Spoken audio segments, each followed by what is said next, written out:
Jay from 瑞的美语 Leader Language School in Zhanghua, and this is Andrew. I think he's close to his 11th month. Yes, almost 11 months now in Zhanghua, yep. Yeah. Perfect. And I like to interview people when they get around this time from 8 to 10 months, because you've been here a while, you know. I'm getting used to Taiwan, definitely. Yeah. Except the heat. Yeah. Today was nice though. Today and yesterday, it's been, some people might complain that it's a bit cold, but I really like that. Yeah, I love it. I just stand outside in the street and go like this.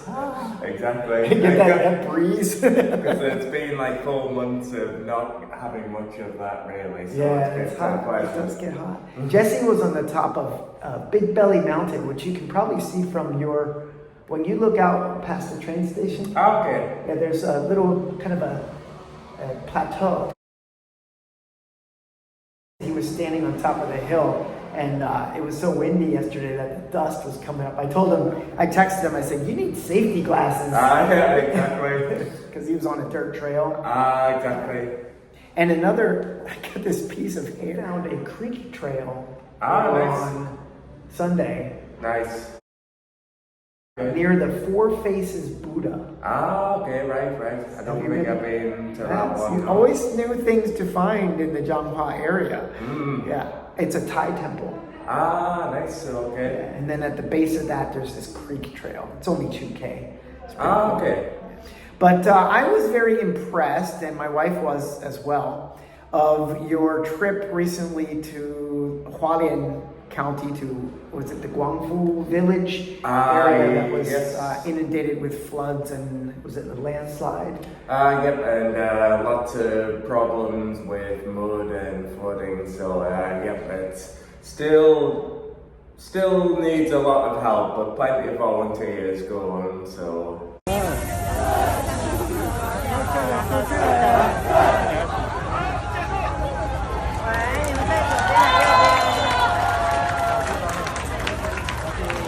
How that came about that you wanted to go up there? So it's something I didn't know how badly it had been hit until maybe about a month ago, and then I thought about volunteering myself, and then a Taiwanese friend of mine and a Canadian friend mentioned that they were going to head to Hualien to help out, and so once I heard that, I was like, I'd like to join, and so we got more information, and then we all went. We'll get a tour.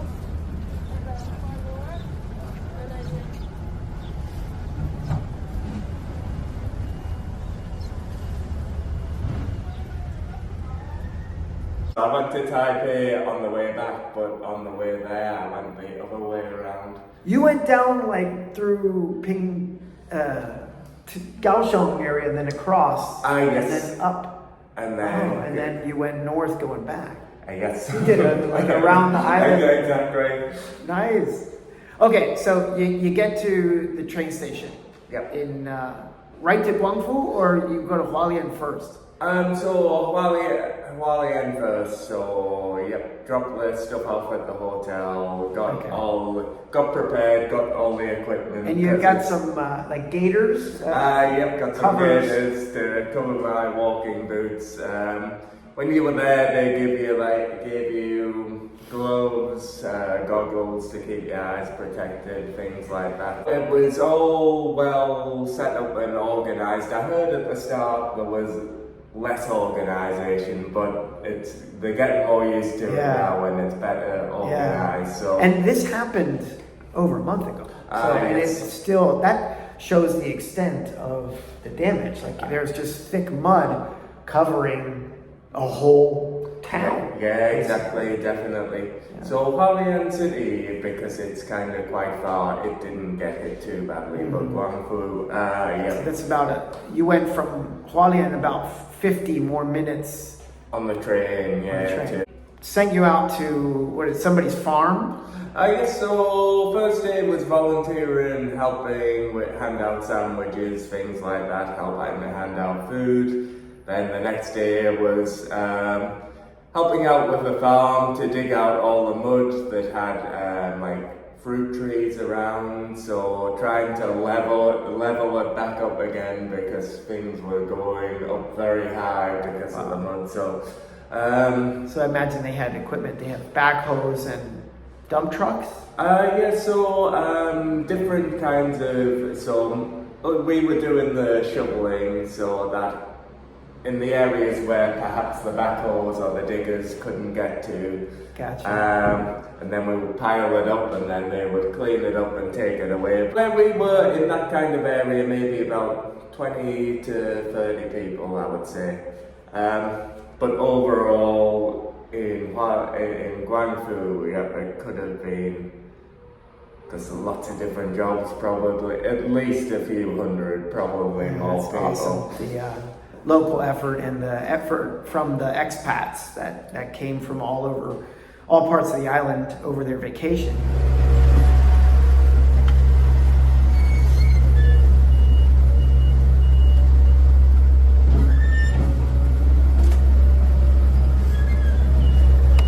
Trees have been cleared. Looks better than before. A 2-day thing or 3-day? Just a 2-day thing. Went on the Saturday and then went back on the Sunday. Okay, gotcha. Yeah, people, locals were still helping hand out food, drinks, giving massages. So Oh, wow. Everybody giving first aid, lots of, so it was great. How were your shoulders the next day? You were digging the whole day, right? Yeah, it was more my back. I've got a bit of an old man back nowadays, so Okay. when I have to get down low to do things, yeah, my back starts acting up a bit. So Yeah. yes, I'm getting a bit of the old man back at 36, but.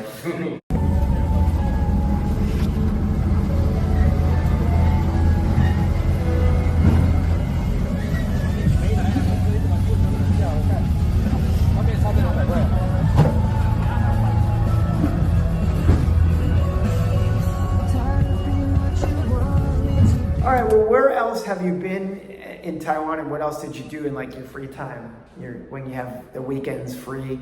You also have your mornings free. That's true.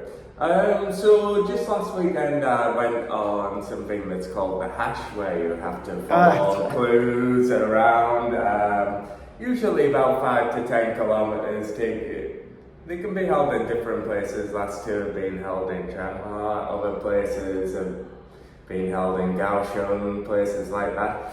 But something I wasn't very fond of, so we were quite close to Bangladesh, but kind of the very hilly area, and I saw 3 huge spiders in there. Oh yeah, we just saw some of those. Yeah. So They're up high though. They were.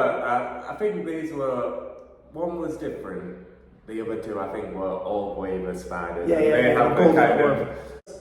One of them was quite colourful. The other two were just plain black, and my kind of plain black coloured spiders. And my definition of like how scary spiders usually look. So they were very big, but Yeah. I got through it. And yeah, The so, female ones have a big body and then like really thin legs. that could be that one. Yeah, so. Yeah, there's another one called Laya, which is in dark places. Yeah. Really old houses have those. Right. Yeah, the Laya. But they're good. They eat mosquitoes. But yeah, so that was a big. So I was worried a bit about coming to Taiwan, but touch wood, I've only seen those 3 big spiders In the whole time. Yeah, and that's because I was in like the forest, and so Yeah. you expect to see spiders in the forest area. So there's to go back to the hash house harriers. There's a hare, right? A hare Yeah. who runs out and puts clues in front of you, and then the rest of you have to try to catch him. Yes, exactly. Yes. Did you catch the hare? So we have the runners and the walkers group. So Okay. I'm not sure if the runners caught we actually caught some of the runners, so that's probably not a good thing as we were walking. But I think a couple got lost. But yeah, so not much of a runner, so I play football or soccer on a Sunday, and sometimes play tennis with you too, but that's the general extent. Yeah, we've played a running. couple of times Yeah. with the other foreign expats here, Exactly. Brits and another American. About baseball, right now we got the World Series coming up. Yes, exactly. Otani being the hero. I don't know if you're yes. following that. But you went to a baseball game here in Taiwan. Yes, exactly, I did. First ever baseball game, went to watch the Typhoon brothers, and that was, so I'm going to be honest, I didn't understand much of what was going on, but everybody at the baseball game was just there to have fun, was cheering people on, great atmosphere.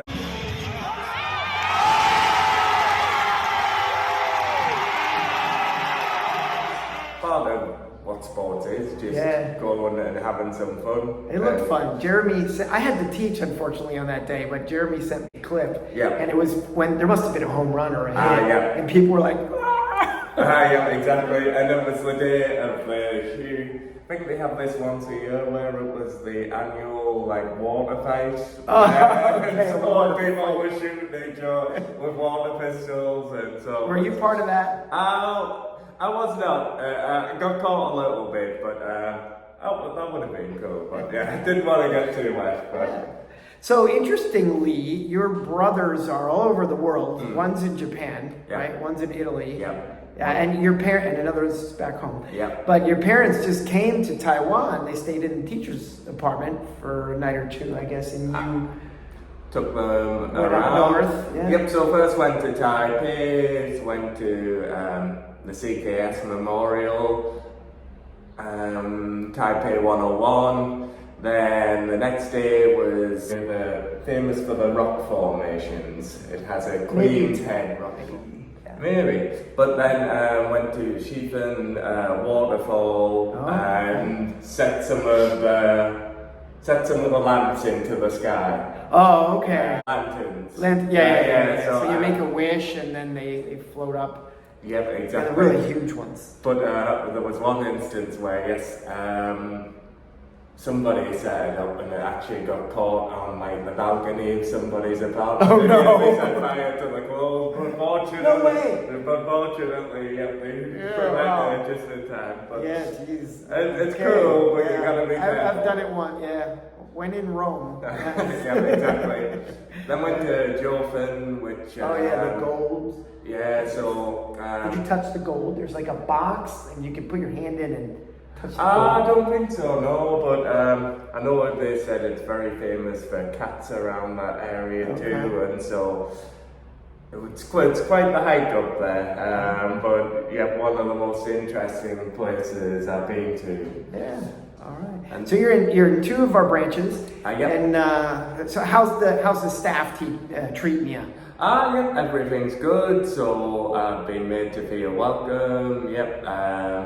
So I get along well with the other teachers. So hopefully they feel I like them. Hopefully they all like me by now. I've gotten used to me. Taiwanese teachers. Yep. Even I think occasionally the teachers might find certain words I say a little bit tricky because my accent still can come out now and again, but most of the time, I don't know, it's good for the students to hear different exactly 100% expressions agree. and accents. Yeah. And the way we do things here is we call it tag team teaching. You have a lot of half-hour blocks, and then another teacher comes in and you're relieving somebody else. So the students are getting to hear American accents, British accents, male, female. You need to have that when you're learning a language, right? Yeah, exactly. Yeah. So students who are just starting to learn English for the first time, I can tell when they haven't perhaps learned English before, maybe it's the first time, they sometimes hear my accent and what nerve is this?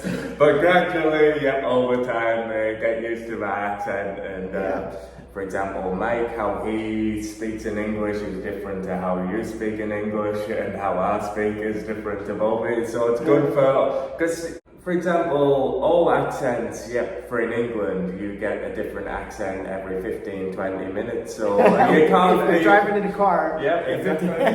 You can't expect the same accent. We're all speaking the same language, but yep, there's definitely going to be differences in how we speak, so I think it can only benefit students, definitely. Well, you know, we wish you the best of luck. You had a great, hopefully you had a great year. I think it's been smooth. Yes, it's been good. And so you're moving on to maybe teach more adults. Yes. That's the plan, but you don't know where yet. No, exactly. I would quite like to stay in Taiwan. Taiwan's been good to me, and I like Taiwan. Yeah, you got bit by the bug. Yes, exactly. I just wish the summers were slightly cooler, but nothing you can do about that, unfortunately. Japan is a possibility, but open to teaching in Taiwan, whether it be Taichung, Jianghua, up north, Taipei. Although Taipei can be a bit expensive, so I have to. Yeah, it's, you know, some people stay for years and years, and some people, a lot of ESL teachers do like to kind of bop around, right? They get different experiences. Yeah, I think it's kind of want to see the world, and so want to travel to a few different countries while we're still young, because I think the older you get, the less likely you are to move to another country. Setting your roots. Yeah, exactly. Is there anything else you'd like to say to a potential teacher coming to Leader? Okay, so when you come to Taiwan, I would say, there's definitely join local groups on Facebook. That can be very important. So I found out about the hash, I found out about different events going on in Chiang so it's very important to join social groups to perhaps build some connections. So now I feel like I know quite a few. You have a language exchange too, right? I have a language exchange that I found through Facebook, so that can help with your Mandarin too. So, if you haven't taught before as well, then it'll take a little bit of time to get used to the students, but you'll get there, so just be patient, don't be too harsh on yourself, everything takes a bit of time. So, just a little practice and you'll get there. Take your time. Fair enough. Okay. We both have to prep for our classes. Yes, exactly. Right. Bye. See you. Bye-bye. Thank you. You're welcome.